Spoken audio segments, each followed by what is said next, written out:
4:20 in the morning, the Norwegian Sea. The USS Gerald Ford moved through a heavy Arctic swell at 15 knots. This was supposed to be a standard freedom of navigation exercise. It was not. Deep below the keel, a sonar trace appeared that defied every law of hydrodynamics. A single contact was moving at 200 knots. No submarine in the world could reach half that speed without tearing itself apart. The question was not who it belonged to. The question was how it was still in one piece.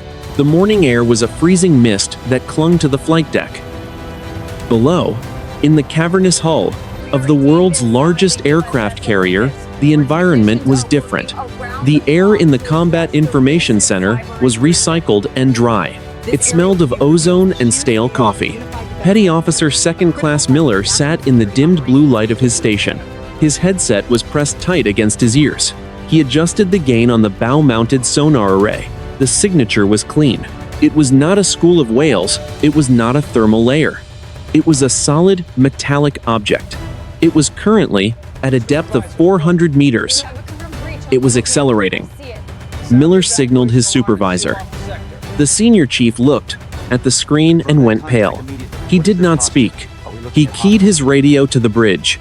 He told the captain that they had a high-speed submerged contact. He used the words 200 knots. There was a long silence on the other end of the line. On a carrier, sound usually meant the roar of jet engines or the hum of the ventilation. Now, the silence in the room was heavy. Every analyst in the center turned their head toward Miller's screen. 12 miles to the east, the Russian Akula-class submarine Vepr sat in a silent hover. Commander Viktor Volkov stood in his cramped command center. The lighting was a harsh red. His own sonar operators were reporting the same. Anomaly. Volkov was a veteran of the Cold War. He knew every American signature by heart. This was none of them. He assumed the Americans were testing a new supercavitating weapon. He assumed his boat was the target. The Vepr began to flood its torpedo tubes. The metal groaned under the pressure of the deep. The ocean was freezing and black. Above the surface, the wind whipped across the flight deck of the Gerald Ford. Below the surface, two of the most powerful military forces on Earth were staring at a ghost. The contact was not turning. It was not diving. It was heading directly for the center of the American hull. The computer systems on the carrier struggled to maintain a lock. The speed of the target was causing a massive cavitation bubble that should have been deafening. Yet, the audio feed in Miller's ears was a low, rhythmic pulse. It sounded like a heartbeat. The admiral was woken in his quarters. He did not wait to get dressed. He arrived in the command center in his flight suit. He looked at the plot. The contact was now less than 5 miles away. It was rising. In the history of naval warfare, no vessel had ever faced an underwater threat moving at the speed of a regional jet. The rules of engagement were clear about hostile intent. They were not clear about physics. The morning was still quiet. It would not stay that way. 4:26 in the morning. The Combat Information Center of the USS Gerald Ford. Admiral Sarah Vance stood behind the sonar console. She did not look at the sailors. She looked at the waterfall display. The glowing green lines represented the sound of the ocean. Usually, this was a chaotic mess of biological noise and distant shipping. Now, there was a single, sharp line cutting through the static. It was moving across the screen with impossible speed. The admiral spoke to the sonar supervisor. Senior Chief, verify the range to the contact. The senior chief tapped a sequence on his glass screen. Range is 8,000 yards and closing. It is at a depth of 400 meters. There is no change in bearing. It is on a direct collision course with our hull. Is it a torpedo? Vance asked. The senior chief shook his head. Negative, ma'am. The acoustic signature is too large. A torpedo sounds like a high-pitched whine. This is a low-frequency thrum. It displaces too much water to be a weapon. It is the size of a small submarine. Vance turned to the tactical action officer. Alert the escorts. I want the destroyer Winston Churchill to interpose. If this is a submerged suicide drone, I do not want it hitting the carrier. Tell them to prepare an anti-submarine rocket. 2 miles away, the destroyer Winston Churchill surged forward. Its gas turbine engines roared as it shifted from a slow patrol to flank speed. On the bridge, the captain watched the digital plot. The unknown contact was moving so fast that the computer was struggling to calculate an intercept solution. The fire control system kept flashing an error message. The target was moving outside the parameters of the ship's weapons. Below the surface, the Russian submarine Vepr was experiencing its own crisis. Commander Volkov watched his depth gauge. He had ordered his boat to dive to 300 meters to hide in the thermal layer. He believed the Americans were testing a secret propulsion system. The Russian sonar operator spoke. "Captain, the American destroyer is accelerating. They are turning toward the contact. They are preparing to engage." Volkov gripped the metal railing. "Do they think it is ours? If they fire a weapon, the acoustic shock could damage our hull. We are too close. The contact is passing us now," the operator said. His voice was trembling. "It is inside 1,000 meters. It is not using a propeller. I hear no mechanical noise. It sounds like a heart beating in the water." Inside the Vepr, the crew went silent. Every man looked at the ceiling as if they could see through the steel and the water. A low vibration began to shake the Russian submarine. It was not the sound of an engine. It was a physical pressure. The dishes in the galley began to rattle. A loose bolt on a cooling pipe began to hum. The contact was passing them at 200 knots, but there was no wake. There was no turbulence. On the Gerald Ford, the admiral watched the range count down. 7,000 yards, 6,000 yards. The contact was now rising sharply. It was no longer at 400 meters. It was at 200. It was coming up like a breaching whale, but it was traveling at the too proper speed of a race car. The tactical action officer shouted, "The Winston Churchill has a lock. They are requesting permission to fire the anti-submarine rocket." Admiral Vance looked at the screen. If she fired, she might start a war with the Russians who were known to be in the area. If she did not fire, her ship might be broken in half by an unknown object. "Hold fire," Vance ordered. "Switch the bow sonar to active. I want to hit that thing with every decibel we have. I want it to. No, we are looking at it."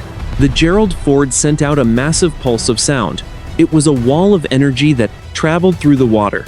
Usually, a sonar pulse would bounce off a hull and return as a ping. This time, the sound did not come back. The contact absorbed the energy. Then, the contact did something impossible. It stopped.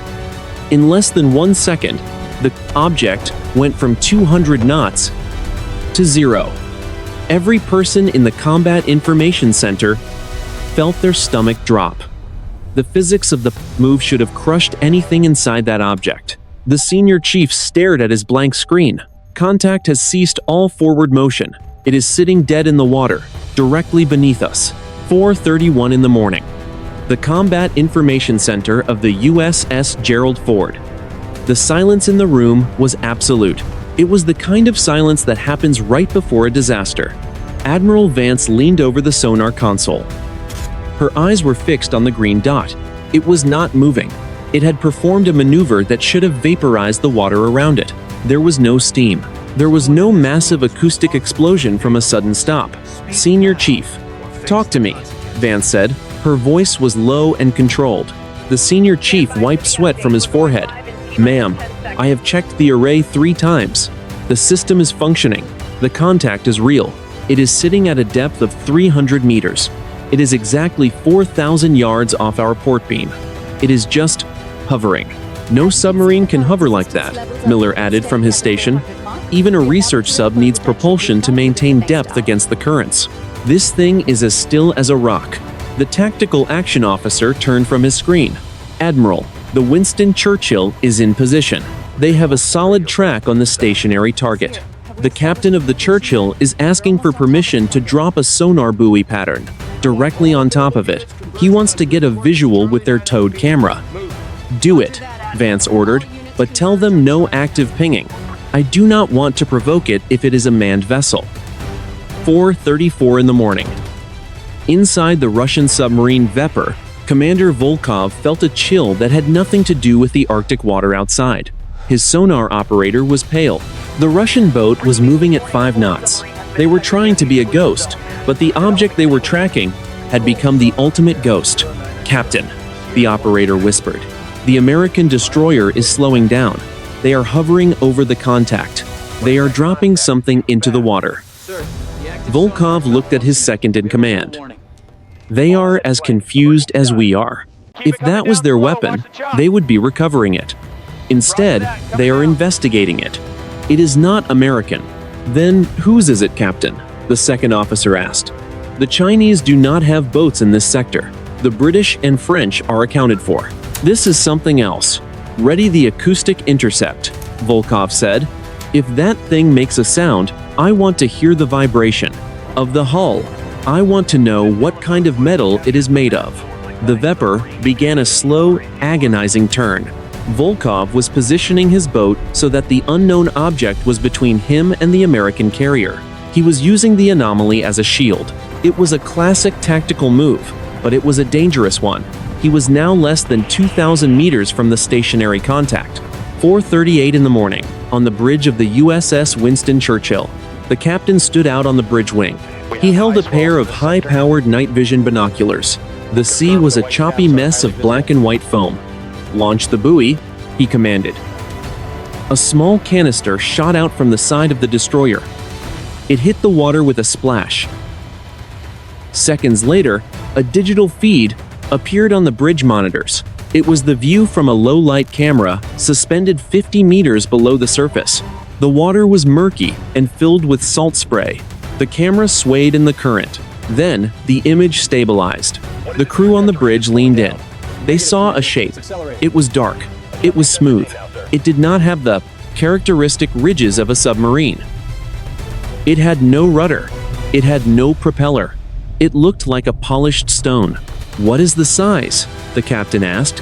The weapons officer checked the laser rangefinder. "Length is approximately 40 meters. Diameter is 10 meters. Sir, it has no visible seams. It looks like it was cast from a single piece of material." Suddenly, the camera feed began to flicker. Static crawled across the screen.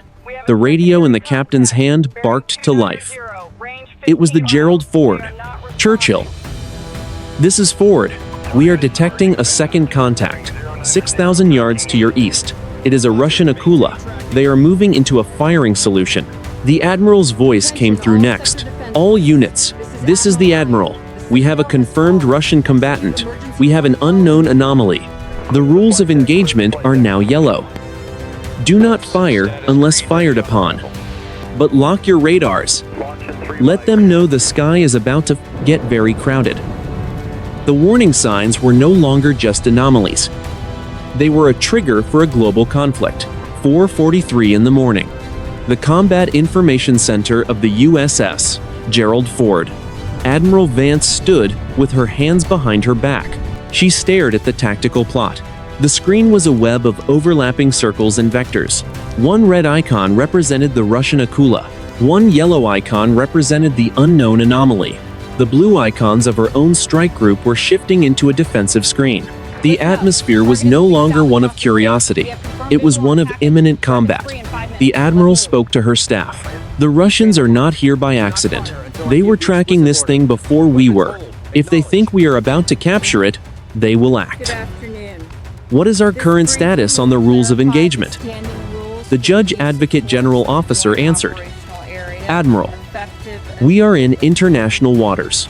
However, the proximity of the Russian vessel to our carrier constitutes a Tier 2 threat. If they open their outer torpedo doors, we are authorized to use non-lethal deterrence. If they flood their tubes, the Winston Churchill is authorized to prosecute the contact." Vance nodded. "I want the Churchill to stay between the Akula and the anomaly. If that Russian commander wants a look at our guest, he has to go through a destroyer first." 4:48 in the morning. Inside the Russian submarine Vepr, Commander Volkov felt the sweat trickling down his neck. The air in the submarine was becoming heavy. The American destroyer was sitting directly in his path. It was a game of chicken played with thousands of tons of steel. He could hear the high-pitched pinging of the American active sonar hitting his hull. It was a warning. It was the sound of a hammer hitting a nail. The sonar operator spoke. "Captain, the American destroyer has changed its engine pitch. They are holding position. They are painting us with fire control radar." Volkov looked at his weapons officer. "They are trying to intimidate us. They think we will turn away because they have a carrier. They do not understand. If that object is a new form of American technology, I cannot let it stay in their hands. We must force them to move." "What are your orders, Captain?" the officer asked. Volkov hesitated for a heartbeat. "Open the outer doors on tubes 1 and 2. Do not flood them yet. Just let them hear the metal move. Let them know we are ready." 4:52 in the morning. The USS Winston Churchill. The sonar room on the destroyer erupted in noise. A sharp, mechanical clanging echoed through the speakers. It was the unmistakable sound of heavy steel doors sliding open in the deep. The sonar technician shouted, "Contact is opening outer doors. Repeat. The Akula has opened its torpedo tubes. They are preparing to engage." On the bridge, the captain of the Churchill did not hesitate. "Bridge to combat. Target the Akula with the anti-submarine rocket system. Ready the Mark 46 torpedoes. I want a firing solution locked and held. Do not fire until I give the command." The ship's computer chirped. A red box appeared around the Russian submarine on the tactical display. The two vessels were now less than 2,000 yards apart. At that range, a torpedo would take less than 60 seconds to find its mark. Neither side would be able to dodge. Back on the Gerald Ford, Admiral Vance heard the report. Her jaw tightened. The situation was spiraling out of control. Two nuclear-powered nations were seconds away from a lethal exchange over an object that neither of them understood. The senior chief at the sonar console suddenly stood up. His headset was halfway off his ear. "Admiral, you need to hear this." Vance stepped toward him. "What is it, Senior Chief?" "The anomaly, ma'am," he said. His voice was shaking. "It just changed its acoustic signature. It is no longer a heartbeat. It is a broadcast." "A broadcast?" Vance asked. "On what frequency?" "All of them," the senior chief replied. "Every sonar array in the fleet just went white. It is screaming." 4:55 in the morning. The Combat Information Center of the USS Gerald Ford. The acoustic scream was not a sound in the traditional sense. It was a massive discharge of energy that saturated the sonar arrays. On the waterfall displays, the clean green lines vanished. They were replaced by a solid wall of white noise. Every speaker in the room hummed with a low, vibrating frequency. It felt like the air itself was beginning to thicken. Admiral Vance gripped the edge of the command table. "Senior Chief, cut the audio feed. You are going to blow the sailors' eardrums." The senior chief frantically hit the override switches. "I have disconnected the internal speakers, ma'am. But the hull is vibrating. The energy is coming through the steel. It is using our own ship as a resonator." The admiral turned to the communications officer. "Get me the Winston Churchill, now." The officer shook his head. "Admiral, radio is out. Everything from VHF to satellite is jammed. We are in a total communications blackout. Even the internal wired phones are showing line noise." Vance looked at the tactical plot. It was flickering. The symbols for her own ships were jumping across the screen. The computer could no longer verify their positions. The system was failing. The most advanced warship of the world was being blinded by a rock sitting in the water. 4:58 in the morning. Inside the Russian submarine Vepr. The situation was even worse for Commander Volkov. His submarine was much closer to the anomaly. The Russian boat was built to be silent. Now, it was ringing like a bell. The crew were holding their hands over their ears. Some were doubled over in pain. The acoustic energy was so intense that it was shaking the light fixtures loose from the overhead. The executive officer shouted over the noise. "Captain, the reactor cooling pumps are showing vibration alarms. The frequency of the broadcast is matching the resonant frequency of our pipework. If this continues, we will have a primary coolant leak." Volkov looked at his weapons officer. The man was staring at his console. Target is still there. I can feel it in the deck plates. Sir, if this is an American weapon, it is designed to kill us without firing a shot. We have to defend the boat. Volkov reached for the firing trigger. Flood tubes 1 and 2. We fire on the last known bearing of the Churchill. We have to break their hold on us. Captain, we cannot confirm the target position, the officer replied. It does not matter, Volkov said. Fire to clear the area. Move us to flank speed. We are leaving this zone. 5:01 in the morning. The USS Winston Churchill. The destroyer was caught in the middle. To the west was the carrier. To the east was the Russian submarine. Directly below was the object. The sonar technician on the Churchill screamed as his headset melted. He threw the equipment onto the floor.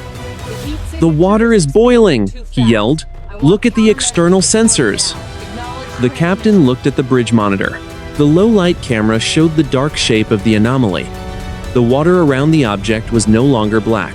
It was glowing with a pale blue bioluminescence. Bubbles were forming on the surface of the smooth hull. The object was heating the ocean. Captain, the weapons officer reported. We have a transient, mechanical noise from the east. The Russian just flooded his tubes. He is going to fire. The captain of the Churchill did not have contact with the admiral. He had to make a choice. Ready the anti-submarine rocket. If that Russian fish leaves the tube, we kill him. The tension had reached its limit. Both sides were committed. The air was thick with the smell of electrical fire. The digital world was dying. Only the physical world remained. 2 ships and a submarine were poised to destroy each other in the dark. Then, the acoustic scream stopped. Then the noise. Every screen on the Gerald Ford went black. The lights on the Winston Churchill flickered and died. Inside the Vepr, the emergency red lighting failed. The admiral stood in total darkness on the carrier bridge. She looked out the window. On the ship was dead. Then, a voice came over the emergency battery-powered radio.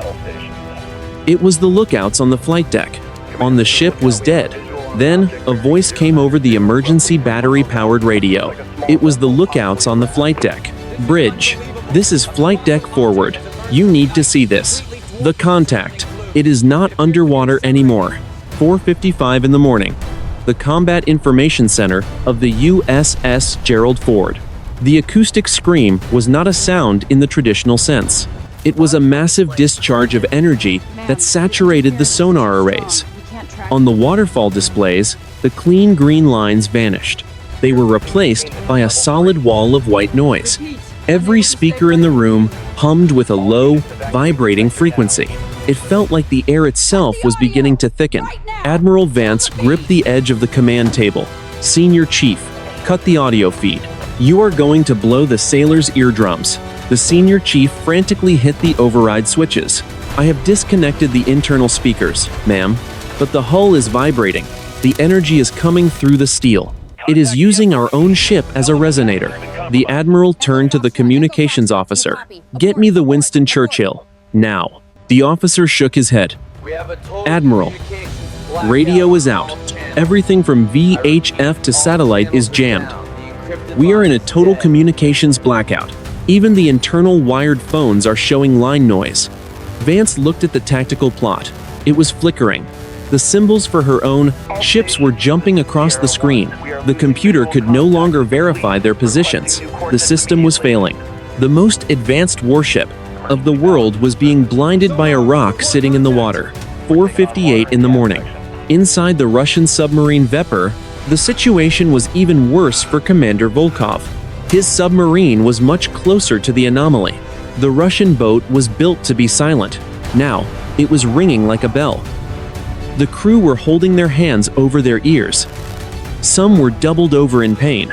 The acoustic energy was so intense that it was shaking the light fixtures loose from the overhead.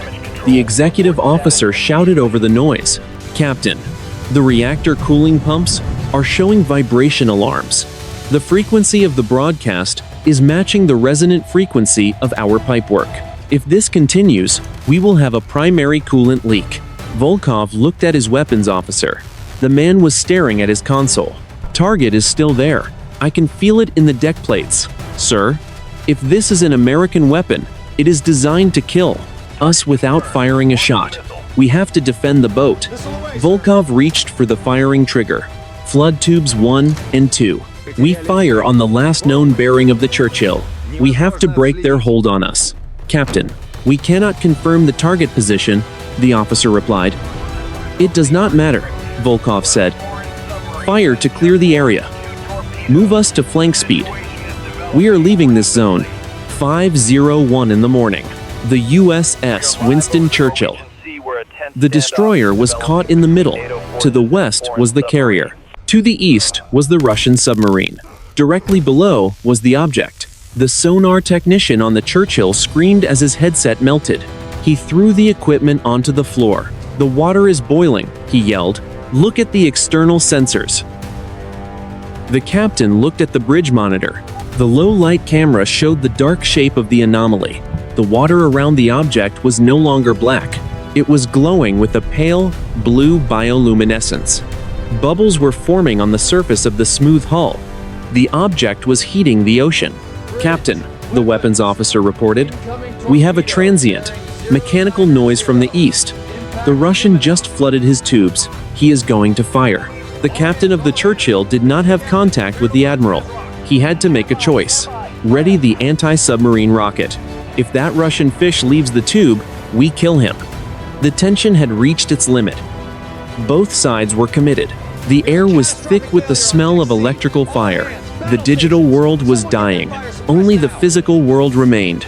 Two ships and a submarine were poised to destroy each other in the dark. Then, the acoustic scream stopped. Then the noise. Every screen on the Gerald Ford went black. The lights on the Winston Churchill flickered and died. Inside the Vepr, the emergency red lighting failed. The admiral stood in total darkness on the carrier bridge. She looked out the window. On the ship was dead.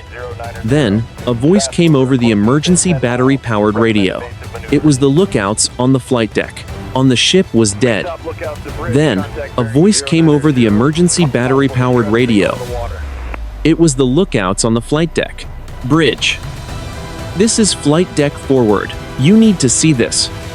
The contact. It is not underwater anymore. 5:02 in the morning. The bridge wing of the USS Gerald Ford. Admiral Vance stepped onto the metal walkway. She did not need a headset. She did not need a screen. The object was there. It sat 500 yards off the port beam. It was a dark, seamless mass of matte black material. It reflected no light. It sat perfectly still in the water. There was no wake. There was no sound of lapping waves against its hull. It looked like a hole in the universe. The admiral gripped the cold railing. Her hands were shaking. Not from fear, from the sheer impossibility of the sight. The lookout spoke. Admiral, it rose in 3 seconds. No bubbles, no displacement. It just appeared. Vance looked at the flight deck. Hundreds of sailors were standing at the edge. They were silent. The massive aircraft carrier was drifting. Without power, the ship felt like a dead whale. The only sound was the wind. 5:03 in the morning. The surface of the Norwegian Sea. A mile away, the Russian submarine Vepr breached the surface. It was a hard, emergency blow. White foam erupted around the black steel sail. The submarine looked wounded. It rolled heavily in the Arctic swell. Commander Volkov scrambled onto the bridge. His lungs burned from the oily smoke inside the boat. His reactor had shut down. His electronics were fried. He saw the American carrier. He saw the destroyer. And then he saw the thing between them. Volkov spoke to his officer. Signal the Americans with the lamp. Tell them we are disabled. Tell them we are not a threat. The officer fumbled with a manual signal light. Captain, look at the water. Around the object. The sea was beginning to swirl. A perfect circle of calm water surrounded the black monolith. Outside that circle, the waves were 3 meters high. Inside, the water was as smooth as glass. 5:04 in the morning. The USS Winston Churchill. The captain looked at his gun crew. Manual control, he shouted. Train the 5-inch gun on the center of that mass. If it moves toward the Ford, fire. Do not wait for a command. The sailors worked the manual cranks. The heavy barrel of the gun began to turn. It was a primitive sound in a digital age. Metal grinding on metal. The air was cold. The silence was heavy. Every man on the deck held his breath. They were looking at something that did not belong in their world. The weapons officer spoke. "Sir, the heat signature. My handheld thermal is maxed out. It is over 2,000 degrees, but there is no steam. How is that possible?" the captain asked. "It is not," the officer replied. 5:05 in the morning. The center of the standoff.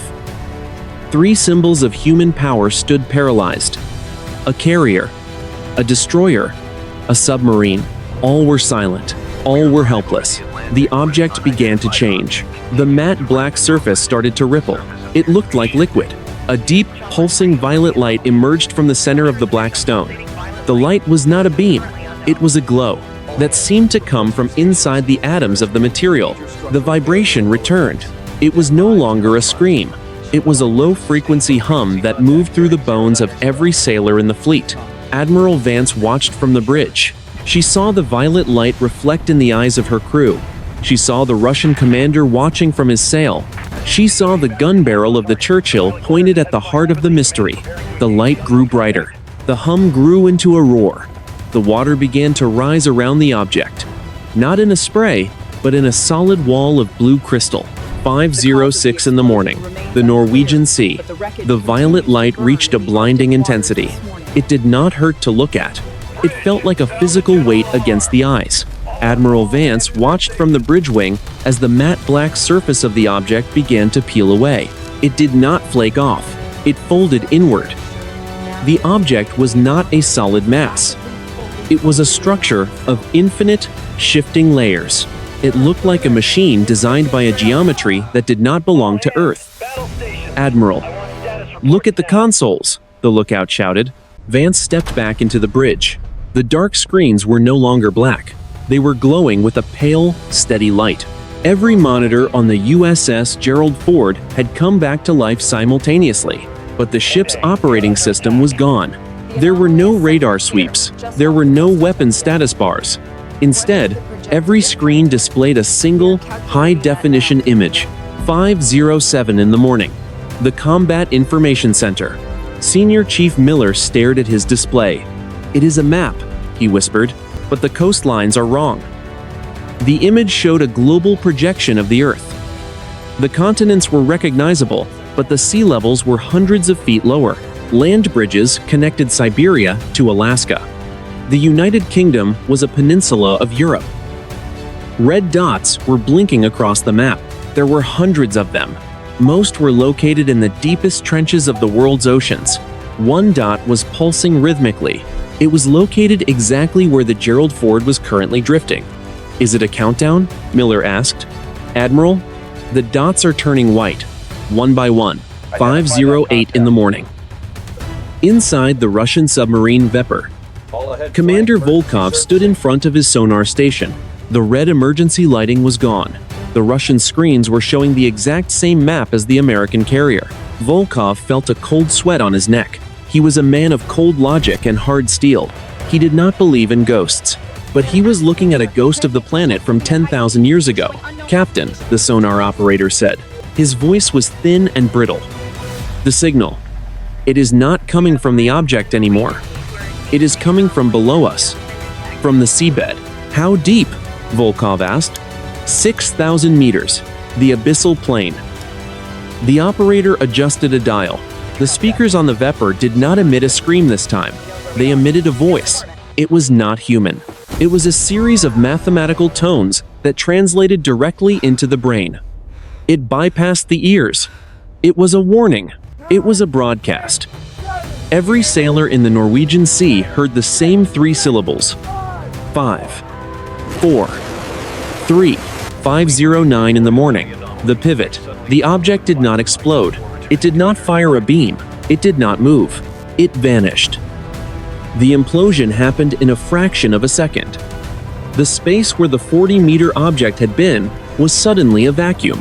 1,000,000 tons of seawater rushed in to fill the void. The sound was like a mountain collapsing. The Norwegian Sea rose up in a vertical wall of white water and foam. The USS Winston Churchill was the closest. The destroyer was sucked toward the center of the vortex. The ship tilted at a 40-degree angle. Its propellers were spinning in empty air. Sailors were thrown across the deck.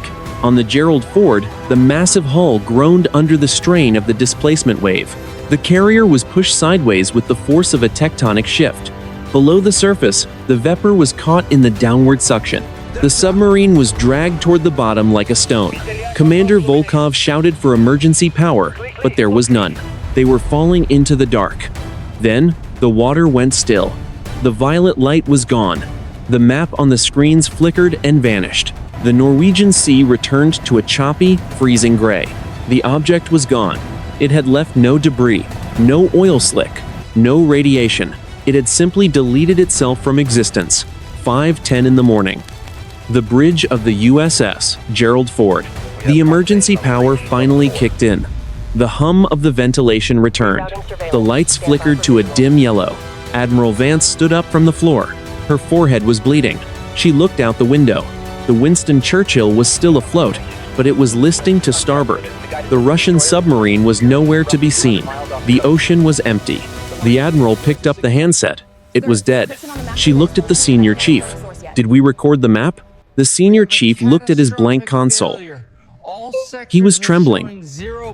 Ma'am, the hard drives are wiped. Every bit of data from the last 10 minutes is gone. It is like it never happened. It happened, Vance said. We all saw the dots. We all heard the count. What happens when it reaches 1? Miller asked. Vance did not answer. She looked at the spot where the object had been. The water there was still boiling. 5:12 in the morning. The Norwegian Sea. The USS Gerald Ford was no longer a weapon of war. It was a drifting island of steel. In the Combat Information Center, the air was thick with the smell of scorched insulation. Emergency battery lights cast a dim, flickering orange glow over the consoles. Admiral Vance stood at the center of the room. She was holding a manual damage report. Her voice was steady, but her hands were tight around the paper. Status of the Churchill, Vance said. The tactical action officer coughed against the smoke. Ma'am, the Winston Churchill has regained partial propulsion. They have a 15-degree list to starboard. Their sonar dome is shattered. They are reporting multiple injuries from the displacement wave, but they are airtight.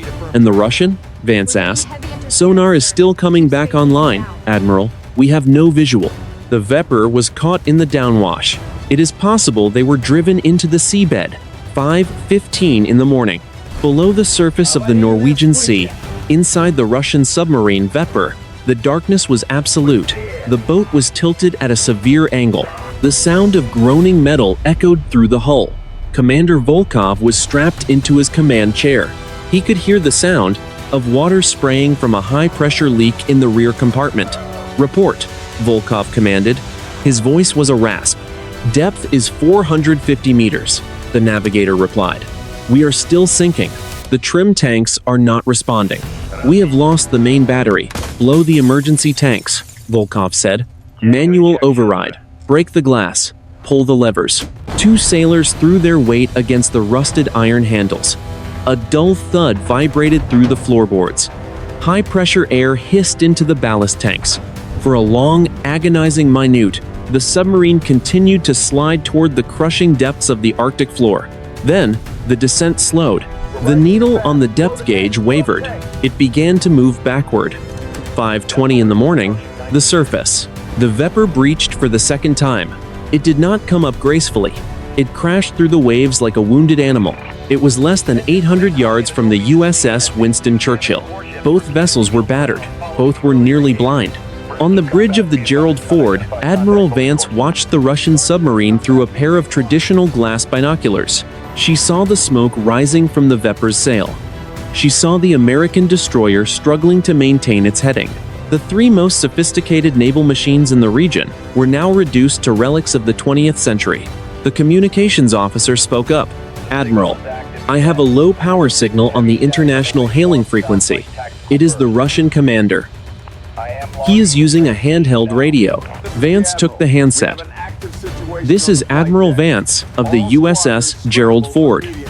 State your intentions. There was a long burst of static. Then, the voice of Commander Volkov came through. He spoke in English. Admiral, This is Volkov. My boat is crippled. I have 42 men who need medical attention.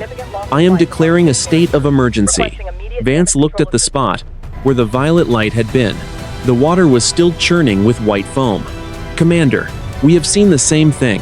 My fleet is also damaged. We are not here to fight you. The map, Admiral, Volkov said. His voice was trembling. Did your screens show the map? They did, Vance replied. My sensors recorded nothing, Volkov said. The data is gone. My sailors are telling me they saw the land bridges. They saw the dots in the trenches. They think they are hallucinating. They are not, Vance said. We saw it too. We saw the countdown. 5:25 in the morning. The two commanders, who had been seconds away from starting a global war, were now bound by a shared trauma. The strategic reality had shifted. The Russian submarine and the American carrier were no longer adversaries. They were witnesses. Admiral, Volkov said after a silence. The count reached 3. Then it vanished. What happens when the other dots reach 0? Vance looked at the empty horizon. The sun was beginning to touch the edge of the world. It was a cold, pale light. I think the world is about to become a very small place, Commander. Get your men on deck. We are sending over search and rescue teams. The immediate crisis was over, but the reassessment was just beginning. The military analysts would spend years looking at the blank hard drives. They would find nothing. The only evidence remained in the memories of the men and women who had looked into the violet light. The morning was cold. The sea was indifferent. 7:30 in the morning.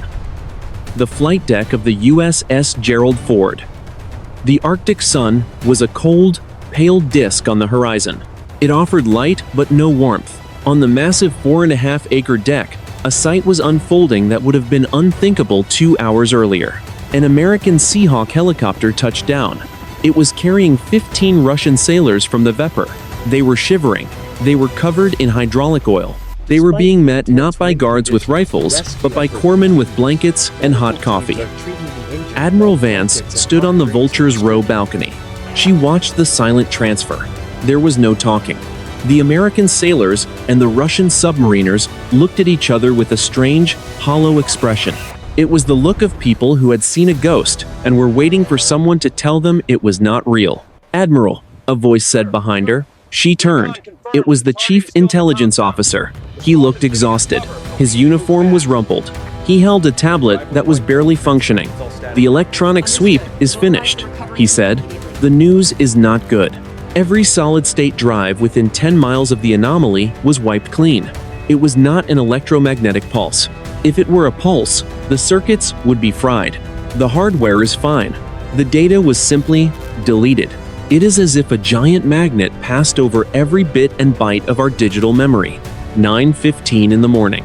The Admiral's flag mess. The room was elegant but cramped.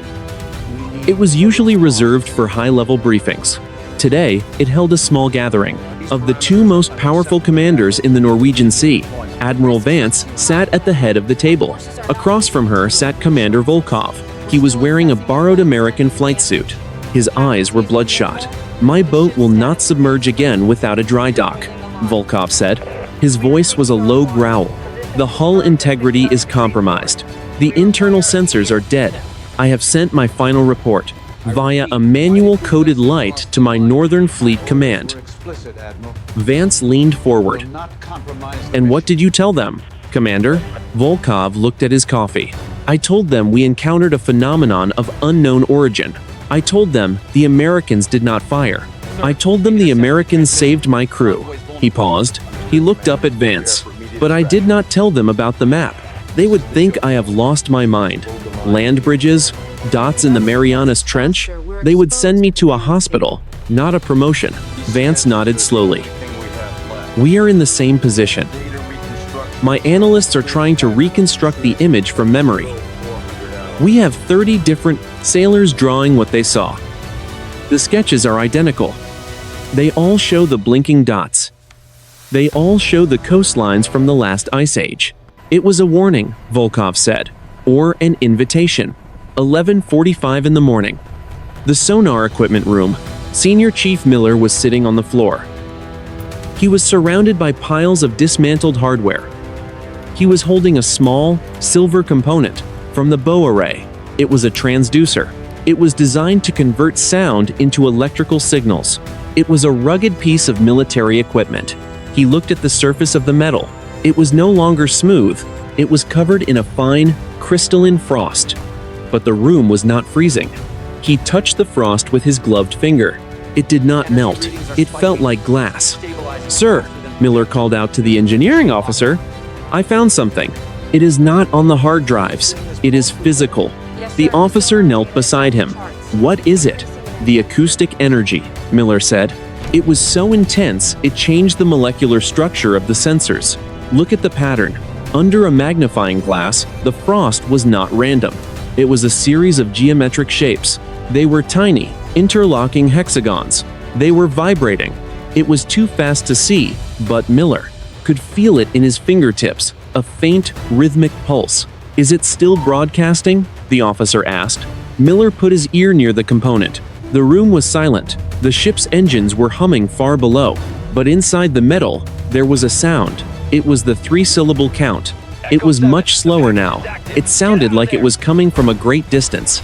"2," the metal whispered. Miller dropped the component. It hit the deck with a sharp ring. The sound echoed through the compartment. The mystery was not gone. It had simply moved.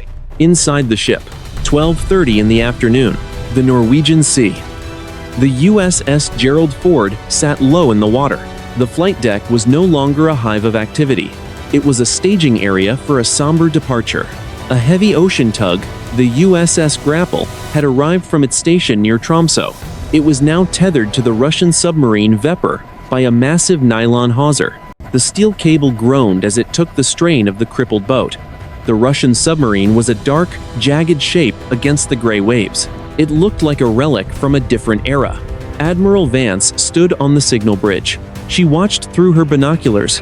As the last of the Russian crew were ferried back to their vessel, they moved with a mechanical precision. There were no waves of goodbye. There were no salutes. It was a cold, professional exchange. The Americans had provided the medicine and the blankets. The Russians had accepted them. The debt was acknowledged, but the geopolitical lines remained. 1:15 in the afternoon. The Combat Information Center. The air conditioning had finally cleared the smell of smoke. The room was cold again. Senior Chief Miller sat at his station. His screens were no longer showing the ancient map. They were showing the standard tactical display of the North Atlantic. The blue icons of the carrier strike group were back in their proper places. The red icon of the Vepr was moving slowly to the east at 3 knots. "Everything looks normal, Senior Chief," the tactical action officer said. He was leaning against the back of Miller's chair. Miller did not look up. He was staring at the raw data feed from the bow sonar. "That is the problem, sir. It is too normal. There is no background noise, no biologicals, no whales, no shrimp. The ocean is silent for 50 miles in every direction. Maybe they were scared off by the acoustic blast," the officer suggested. "Or maybe they know something we do not," Miller replied. "Look at the thermal sensors. The water temperature around the anomaly site is dropping. It is now 4 degrees below the surrounding ocean. It should be warming up as the sun hits it. Instead, it is freezing." 1:45 in the afternoon. The bridge of the Vepr. Commander Volkov stood on the sail of his submarine. He was wrapped in a heavy sheepskin coat. The wind was biting. He watched the USS Gerald Ford recede into the mist. The massive carrier looked like a mountain made of iron. He knew his career was likely over. He had lost his boat's primary systems. He had allowed his crew to be rescued by the Americans. In Moscow, they would call it a failure. In his heart, he knew it was a miracle they were alive at all. His executive officer climbed up the ladder. "Captain, we have regained manual steering. The tow is holding. We should reach the edge of Russian territorial waters in 48 hours. Volkov nodded. "And the men?" "They are quiet," the officer said. "They are not talking about the American ship. They are talking about the Count. They want to know what happens when it reaches one." Volkov looked down at the black water. "Tell them to focus on their stations. The Count is not our concern. We are soldiers. We follow orders until there are no more orders to follow." 2:30 in the afternoon. The Admiral's cabin. Admiral Vance sat at her desk. She was writing a letter. It was not a formal report. It was a personal note to the Chief of Naval Operations. She was trying to find the words to describe the violet light. She was trying to explain how a 40-meter object could stop at 200 knots without a sound. Every time she tried to write it, the words felt small. They felt like they belonged in a science fiction novel, not a military log. The ship shifted suddenly. It was not a wave. It was a deep, rhythmic thrum that vibrated through the floorboards. Vance dropped her pen. The ink created a dark blot on the paper. She picked up the internal phone. "Bridge. This is the Admiral. Report that vibration." "Admiral," the officer of the deck replied. "We just felt it too. It was not mechanical. It came from the hull itself. Every deck on the ship reported it simultaneously." "Is it the anomaly?" Vance asked. "Negative, ma'am. Sonar is clear. But we just received a flash message from NOAA, the National Oceanic and Atmospheric Administration." The officer's voice went thin. "They are reporting seismic activity, not just here, everywhere. There were simultaneous undersea earthquakes in the Marianas Trench, the Java Trench, and the Puerto Rico Trench. All of them measured 0.0 on the Richter scale. They were not quakes. They were pulses." Vance looked at the map on her wall. She thought of the blinking red dots. She thought of the land bridges and the rising crystal water. "The count," Vance whispered. "It is not just here." The office went silent. The only sound was the clock on the wall. It was ticking. It felt louder than it had a minute ago. The tactical crisis with the Russians had ended. The global crisis had just begun. 6 hours later, the Pentagon, Arlington, Virginia. The room was deep underground. It was known as the tank. It was a place where the most classified secrets of the United States military were weighed and measured. Admiral Sarah Vance sat at a polished mahogany table. She was still wearing her flight suit. It was stained with salt and oil.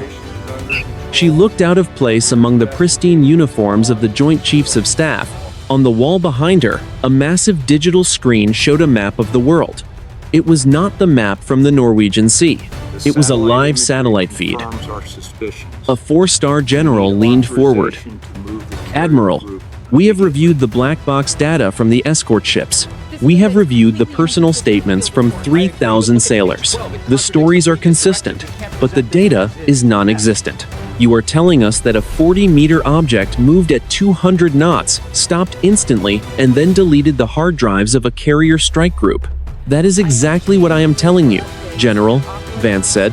Her voice was raspy from lack of sleep. "And I am telling you that the Russian Federation is reporting the same thing. Their submarine, the Vepr, was nearly lost. They are not claiming this was a weapon. They are claiming it was an encounter." A civilian analyst from the Central Intelligence Agency spoke up. "We have intercepted communications from the Kremlin. They are calling it the Deep Event. Their scientists are tracking the same seismic pulses we are. These are not earthquakes. They are rhythmic. They are coming from the bottom of the world's deepest trenches at exactly 42-minute intervals." "The count," Vance said. "We heard it. My sonar technicians heard it through the hull." "It is a countdown." "To what?" the general asked. "The map showed the world during the last glacial maximum," Vance explained. "The sea levels were much lower. The blinking dots were in the trenches. If those locations are being activated, we are looking at a displacement of water that could reshape the coastlines of every continent on the planet." 3 days later, the North Atlantic. The USS Gerald Ford was being escorted back to Norfolk by 2 tugboats and a screen of destroyers. The carrier was a ghost ship. Its primary radar was still offline. Its aircraft were lashed to the deck. The mood among the crew was one of quiet dread. They were not talking about the Russians anymore. They were looking at the water. In the sonar room, Senior Chief Miller was still awake. He had not left his station in 72 hours. He was wearing a different headset now. It was connected to a specialized deep-sea hydrophone. The signal was being fed directly from the Marianas Trench, 7,000 miles away. Miller adjusted the filter. The sound was no longer a pulse. It was a vibration that felt like a low note on a pipe organ. It was so deep that it was almost below the range of human hearing. He looked at the waveform on his monitor. It was a perfect sine wave. It was artificial. It was intentional. He keyed his radio to the bridge. Bridge. This is sonar. I have a shift in the signal. Report. Miller. The officer of the deck replied. The frequency has doubled. The interval between the pulses is dropping. It was 42 minutes. It is now 21. The count is accelerating. In Moscow, the same data was being analyzed in a bunker beneath the Kremlin. Commander Volkov sat in a small office. He was being questioned by 3 men in dark suits. They wanted to know why he had allowed the Americans to board his boat. They wanted to know why he had not fired his torpedoes. Volkov looked at them with a tired smile. You are asking the wrong questions, he said. You want to know about the Americans. You should be asking about the light. You should be asking about why the oceans are beginning to hum. One of the men slammed his hand on the table. We are here to discuss the security of the state, Commander. There is no state in the deep, Volkov replied. There is only the water, and whatever has been living beneath it since the ice moved. The analysis was clear. The military forces of the world were irrelevant. The aircraft carriers, the submarines, and the missiles were toys compared to the energy being released from the trenches. The political fallout was a storm of confusion. No nation wanted to admit they were powerless. No nation wanted to admit they were being watched. The final phase was approaching. The world was holding its breath. The strategic assessment was simple. We were not the masters of the planet. We were merely the tenants, and the landlord was finally coming home. 5 days later, Norfolk Naval Base, Virginia. The USS Gerald Ford sat silent in its massive concrete berth. It was the largest warship ever built, yet, against the backdrop of the rising Atlantic tide, it looked fragile. The piers were crowded with civilian engineers and naval scientists. They were not there to repair the electromagnetic catapults. They were there to scrape the hull. Every square inch of the ship that had been below the waterline was being mapped and sampled. They were looking for the crystalline frost that Senior Chief Miller had found on the sonar array. Inside the Pentagon, the final strategic assessment was being delivered. The room was the National Military Command Center. Admiral Sarah Vance stood before a silent assembly of the Joint Chiefs and the National Security Advisor. She was in her dress white uniform. Her posture was rigid. She did not use a slide deck. She did not use a laser pointer.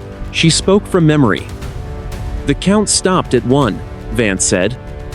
At exactly 12:01 this morning, every seismic sensor on the planet went quiet. The rhythmic pulsing from the trenches ceased. The acoustic signal that had been vibrating through our hulls for a week simply vanished. The Secretary of Defense leaned forward. And the physical impact, Admiral? We were told to expect a global displacement of water. The impact was not a wave, Vance replied. It was a stabilization. Satellite altimetry shows that the sea level has dropped by exactly 2 centimeters globally. It happened in less than 1 hour. More importantly, the National Oceanic and Atmospheric Administration is reporting a total shift in deep-sea chemistry. The acidity of the oceans is returning to pre-industrial levels. The thermal layers are realigning. It is as if the planetary circulatory system was just reset by an external force. The room remained silent for a long time. The implications were too large for a single briefing.